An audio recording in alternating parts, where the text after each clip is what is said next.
Good morning. Welcome back to Answers on Eschatology. We are in video number 34 of our study of Matthew 16, 27, and 28. Today I want to take a look at another passage in the book of Revelation that drew from Matthew 16, 27, and 28 in its anticipation of the second coming of Christ. That passage is Revelation 1:7. Let me read the text and we'll jump in here. Behold, he is coming with the clouds, and every eye will see him, even those who pierced him, and all the tribes of the earth will mourn over him. So it is to be. Amen. Now, here's the argument. Matthew 16, 27, and 28 and the coming of the Lord served as a source for the coming of the Lord on the clouds in Revelation 1:7. But the coming of the Lord with the clouds in Revelation 1:7 prophesied the second coming of Christ. Therefore, the coming of the Son of Man in Matthew 16, 27 and 28 prophesied the second coming of Christ, which Jesus himself placed within the lifetime of his own disciples. Now, in order to vindicate that argument, we must, of course, do two things. We must demonstrate, number one, that Matthew 16, 27 and 28 did in fact serve as a source for Revelation 1:7. And number two, we must demonstrate that Revelation 1:7 did in fact prophesy the second coming of Christ.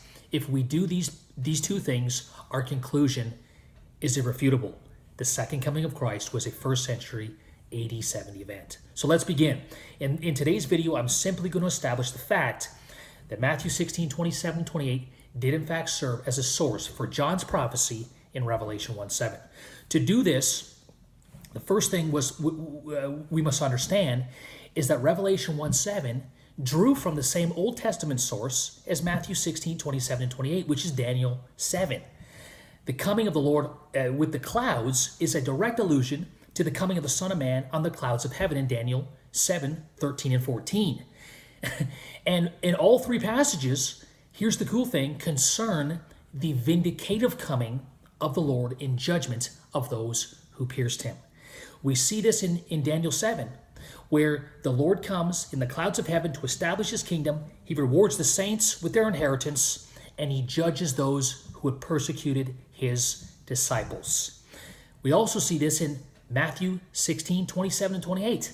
In the previous context, beginning in verse 21, Jesus prophesies his own crucifixion at the hands of the Jewish leaders. And in verse 24, he tells his disciples that those of them who would follow him must take up their cross. They must be willing to suffer with him in order to enter into his glory. Therefore, the coming of the Lord in that context is his coming to vindicate his own death and the death of his saints. Exactly what we see in Daniel chapter 7. And of course, this is the context of the coming of the Lord with the clouds in Daniel 1:7. He comes, and every eye will see him, even those who pierced him. He comes against those and in judgment of those who crucified him. Now, that brings us to our next point.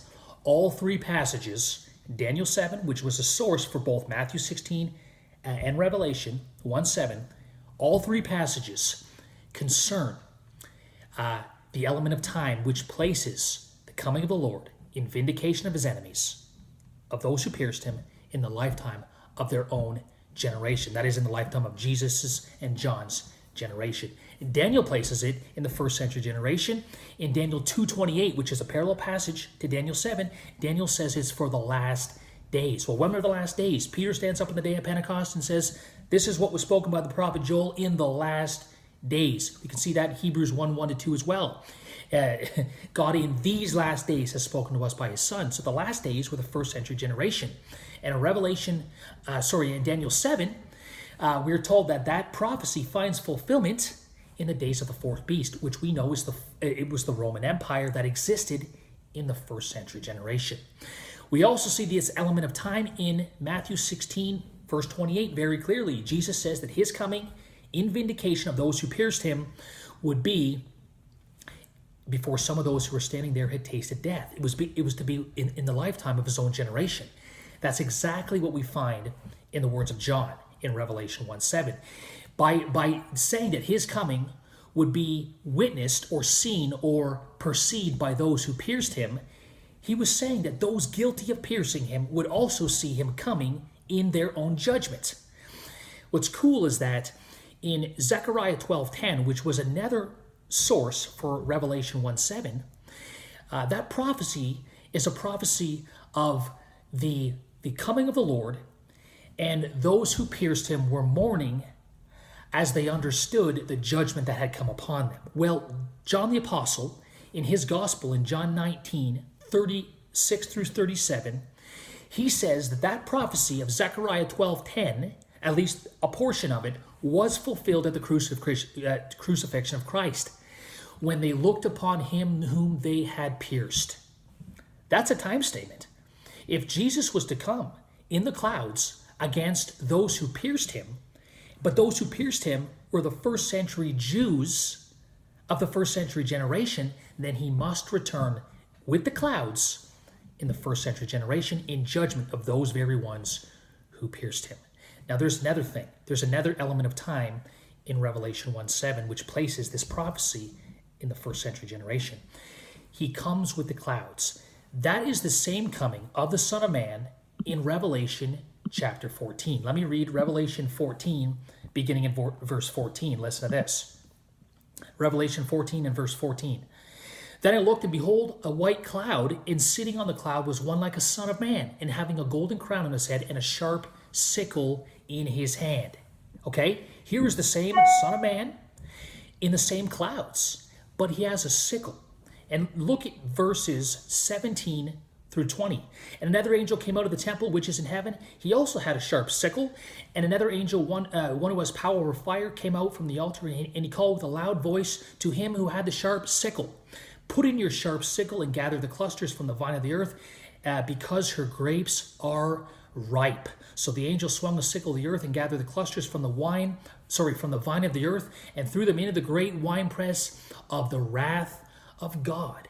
This is the coming of the Lord at the time of the harvest to consummate the wrath of God. Well, when was the time of harvest? The time of harvest, according to Jesus in Matthew 13, was the end of the Jewish age, when the Son of Man will come with his angels and harvest Israel. He will gather the wheat of the barn, and he will gather up the chaff in bundles to be burned. He would harvest the wicked at the end of the age. Jesus also places the end of the age in Matthew 24, 3 and 34 in his own generation. That means that the coming of the Lord on the clouds of heaven was his coming, in Revelation 1:7, was his coming for the harvest at the end of the Jewish age, which took place in AD 70. This is powerful evidence that Revelation 1:7 drew from the coming of the Son of Man in Matthew 16:27 and 28. And both those prophecies, Revelation 1:7 and Matthew 16:27 and 28, in turn drew from Daniel 7. All of these prophecies are parallel. All of these prophecies concern the coming of the Lord in a vindicative judgment, and all of those prophecies concern the judgment of the Lord against those who pierced him in his own contemporary generation. Matthew 16:27 and 28 was in fact his source for the coming of the Lord with the clouds in Revelation 1:7. And as we'll see next time on Answers in Eschatology, that has powerful implications for his first century second coming of Christ. We'll see you next time. Have a great week. Bye for now.